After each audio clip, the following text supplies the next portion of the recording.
Hey guys, welcome back. It's Dave. Today we're going to continue talking about the making of Backlash, my very first feature film. So if you haven't had a chance, go back and watch this one. It's part one, and it gives you a little background of how I got into making movies in the first place. But today I wanted to dive in and talk about casting. What makes you think I know where she is? Last I heard, you two were running off to get married. What makes you think I know where she is? The last I heard, you two were running off to get married. What makes you think I know where she is? I mean, the last I heard, you two were running off to get married. Give it up, Tommy. The police are on their way. Give it up, Tommy. The police are on their way. Cut. I don't think I did what you wanted. One of the most important things you can possibly do as a director is to cast well. They say that making movies is 99% casting. That's being a director. The rest is just setting up the camera and telling people what to do. I have learned so much over the years through the process of casting. I've actually come to really appreciate the job of a casting director, but we'll get into that in a little bit. If you like this stuff, do me a favor, like the channel, give this video a thumbs up. It helps other filmmakers because the thumbs up button, when it turns blue, YouTube looks at that and goes, oh, people like it. We want to share this with more people. And my goal here is to help as many young filmmakers as possible. So by liking this, sharing this video with anybody that you know might want to get into Hollywood, and subscribing to the channel, that really helps me. It helps with the YouTube algorithm, and ultimately it helps you. So we all got together and we started figuring it out, and Jake and I started writing this screenplay based on a news story that we saw. And this news story was about a guy and a girl who were going around robbing places and filming themselves. Now, understand, this was pre-internet. This was in the days of hard copy. This was in the days of VHS and High 8. And we started thinking, well, that's kind of a cool story, right? And we wanted to make something coming of age with a little edge. And the problem was in the early days that I wasn't edgy at all. I'm not edgy now. Okay, I mean, I'm wearing a black t-shirt. That's about as edgy as I get. Well, Jake was a lot more edgy than I was. And so when we sat down to write this screenplay, he had a much darker vision of what he wanted to do with the script than I did. And so we constantly had this push-pull, this tension between like really going for ultimately what would have been more of a truthful story to go with a darker version of it. But I'm a happy guy, and I like happy endings, and I like stories that don't necessarily wallow in the mud. So I still question whether or not Backlash was the right film for me to even make, let alone for it to be my very first one, because that tension between what the story wanted to be and honestly probably should have been, right? Jake's initial version and vision of what the film could have been and probably should have been, which was a much more, I don't know, it was probably an R-rated version closer to, say, Natural Born Killers than what ultimately we ended up with.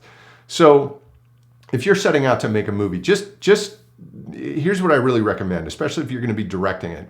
You have to be honest with yourself. You have to be honest with yourself. Don't try to be something you're not. Okay, I never should have tried to be the edgy, cool director, because that's just not me. Okay, that's just not me. And as we go forward, and as I show you a little bit more about how we made this film and some of the mistakes that I made and how ultimately we all came together to make it happen and finish it, you'll see a lot of the tension that comes from me being a happy guy wanting for a happy ending, and really the truth of the story, which was a very sad tale of young love gone wrong. We came up with these characters, Tommy and Jennifer. And Tommy was going to be the guy who was like, I don't really care about anything. I just want to have fun in life. He's in his early 20s. He's like, I just want to go for it and have a great time. I just want to have an adrenaline rush. Now, Jennifer, who was Tommy's girlfriend, was the girl who held the camera and videotaped while he pulled these crazy stunts, jumping off bridges and skydiving and all that kind of stuff. She would end up getting bored. She's like, we've done this. I'm tired of it. Can't we just do something a little more real? Well, Tommy in the script misinterprets that and says, oh, well, you really want to do something bigger and badder and something that's really going to give you a rush? Let's go rob stores. And so he started ripping stuff off, and together they started on this crime spree. I knew a guy at work named Christian Martin. Now, Christian was part of the construction crew that was helping to assemble all the motion bases and ride vehicles for Back to the Future, the ride. And we got to know each other really well. And he had a good look, and he just embodied this sort of cocky, like, I don't really care, like, I'm going to do whatever I want. But he was also a really nice guy underneath all of that. Like, once you peel back the layers of sort of this, this young actor kind of cocky stance, you really understood that he was just a good guy. I just liked him a lot, and we got along, and he had a great sense of humor. And so when it came time to put this thing together, I didn't feel the need to go and cast. I said, hey, Christian, would you like to play this character of Tommy? And in classic Christian fashion, he's like, yeah, I'd like that. Then came the search for our Jennifer. Now here's where things got a little crazy. Back then, we had to put a casting call out in a magazine called Backstage. And it had all the casting calls in it for all the parts, for all the little independent movies, although there weren't that many independent movies going on then. We were overwhelmed with the number of submissions. And after a while, you start going through them really fast, making just split-second decisions of, yep, this person's good, nope, this person's not. And so we had a nope pile that was like to the ceiling, and we had a yes pile that was about that thin. And we actually ended up doing the casting in our apartment. Jen, you're getting pretty good at this, but can't you stay on something for more than 2 seconds? No, wait. Watch. Look at that angle, that's great. But you're zooming in and out all over the... right on your nose. You're zooming all over the place. I mean, it makes my head spin. Quit moving the camera now. We can see me. Oh, come on. You look great. It's not a damn AT&T ad. That's the style. I don't know. I remember this one guy, he came over. He was auditioning for one of our police officers, and this one guy came over, and he was really kind of confused, right? Because this just wasn't a thing then, right? If you wanted to go to casting, you went to a casting office, or you went to an audition place like down on La Brea or whatever, but it was an office, a professional environment.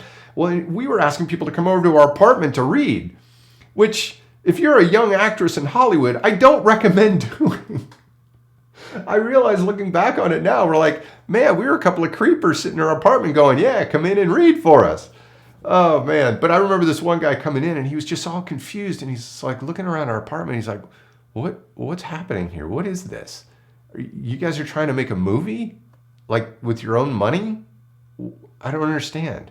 He couldn't get it through his head what we were trying to do. We watched him leave thinking, there's no way this guy's going to say yes to being in our little movie. We didn't know what we were doing. I can only imagine the perspective of somebody who was experienced, who knew what they were doing, coming to our little apartment going, yeah, you guys this isn't how it's done, guys. But we didn't know any different. So we just decided we're just going to keep going.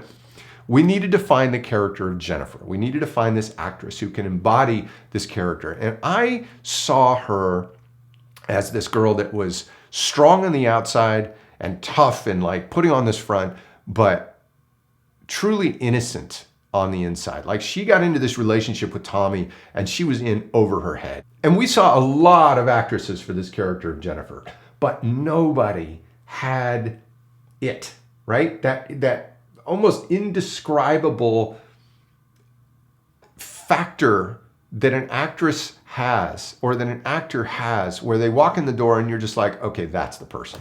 Now, it wasn't until Jake went down to Kinko's to make copies of the script, because remember, this was before email. You could just email a PDF. If you wanted to give somebody a copy of the script, you actually had to go physically make a copy of the script at 10 cents a page, right? It cost you $12 just to get a copy of a script. Then you had to mail it out to somebody or hand deliver it. Man, things have gotten easier, and I'm glad they have. But Jake got in line right behind this young actress at Kinko's who was making copies of her headshot. And Jake, constantly Jake's just jeans, t-shirt, and hat on backwards, right? He's got the baseball cap on backwards. It's just Jake's trademark. And he looked at her and he said, "You're an actress?" She's, "Yeah." He's like, "Well, I'm a producer. We're making a movie." Okay. Like, if I were her, I'd be like, stalker alert, I'm out of here. But it's Hollywood. Welcome to Hollywood, right? These crazy things happen. So he asked for a headshot. And I took one look at this headshot and I'm like, wow, okay, this girl has potential to be our Jennifer. And when she came in for the first time, her name was Sunny. And I knew from the minute she walked in the door, I said, this girl is different. This girl is different from everybody else we've looked at. There is an intangible something that was different about her. Take a look at her audition. I'm going to give you 3 passes of her audition, and I want you to see the little shifts that she makes each time based on my direction. You want to take off? Yeah. Are you ready?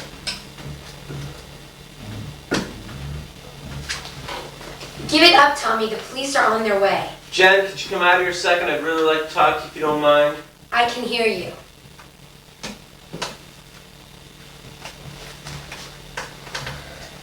Want a cigarette? What did you do to the ranger, Tommy? No, what did I do to him? You know, he's the one that was trying to hurt me. Don't worry about it, Jen. I just tied him up. He's a hell of a scrapper for an old guy. So, what are you going to do? I don't know. I guess that depends on you. Why did you have to kill him, Tommy? Self-defense. He was going to shoot us. Oh, come on! Well, how could I know he was going to do something stupid like that? And the cop? Come on, Jen. You can't keep blaming me for everything because you're in this thing too. So what do you want?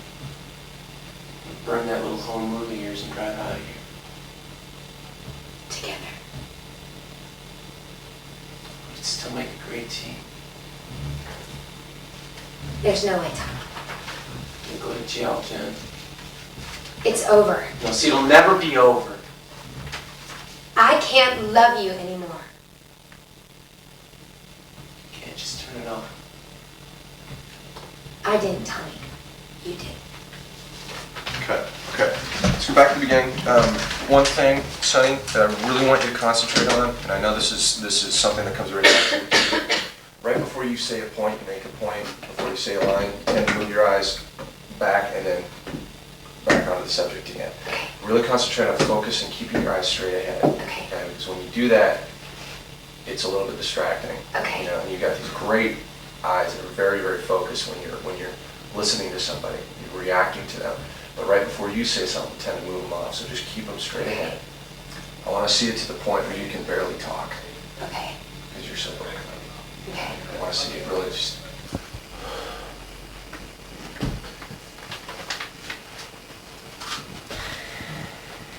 Action. Give it up, Tommy. The police are on their way. Yeah, Jen, could you come out here a second? I'd really like to talk to you if you don't mind.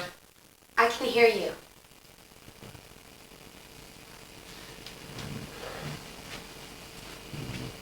Do you want a cigarette?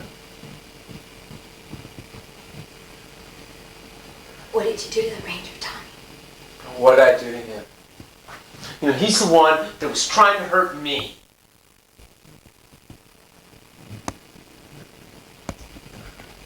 Don't worry about it, Jen. I just tied him up. He's a hell of a scrapper for an old guy.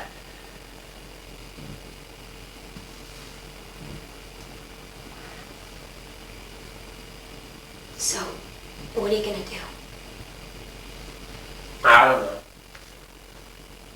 Guess that depends on you. Why did you have to kill him, Tommy? Self-defense. He was gonna shoot us. Oh, come on. Look, how can I know he was gonna try something stupid like that? And the cop. Come on, Jen. I mean, you can't keep blaming me for everything. Because you're in this thing, too. So what do you want? Want to burn that little home movie of yours? And drive out of here? Together. Oh, we'd still make a great team.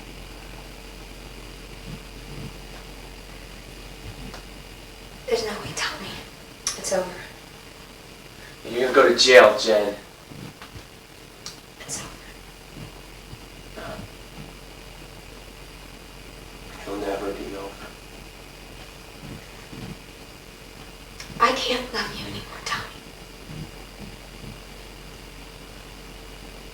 You can't just turn it off. didn't. You did. Cut. Good. Good. Good reading, you guys. You just let me know. Okay. Action. Give it up, Tommy. The police are on their way. Yeah, Jen, could you come out here a second? I'd really like to talk to you if you don't mind. I can hear you.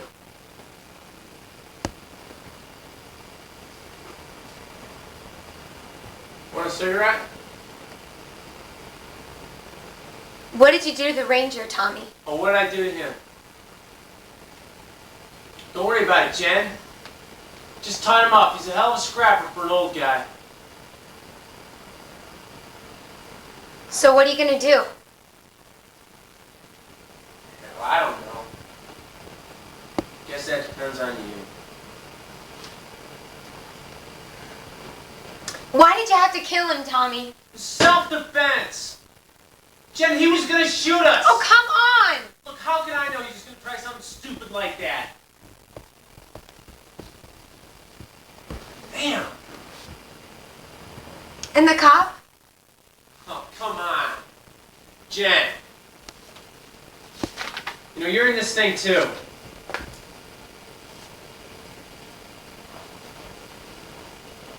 So what do you want? I'm gonna burn that little home movie of yours. Drive out of here.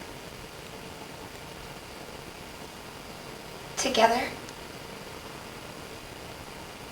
Yes, together. I mean, we still make a great team. There's no way. Jen, you'll go to jail. It's over. It will never be over. I can't love you anymore, Tommy. You can't just turn it off. I didn't. You did. Cut. Good.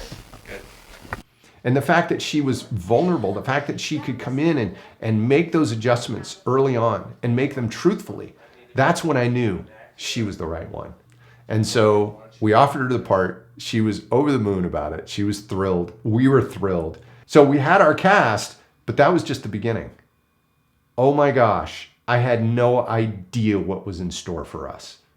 Poor Christian, when we threw him off of a bridge 200 feet over roaring rapids against the law.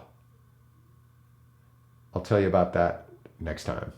Just be a crazy, insane person to go out and make the film you want to make. You have to have passion. You absolutely have to want to do it. Because it's crazy. I don't envy anybody in this position. Do you?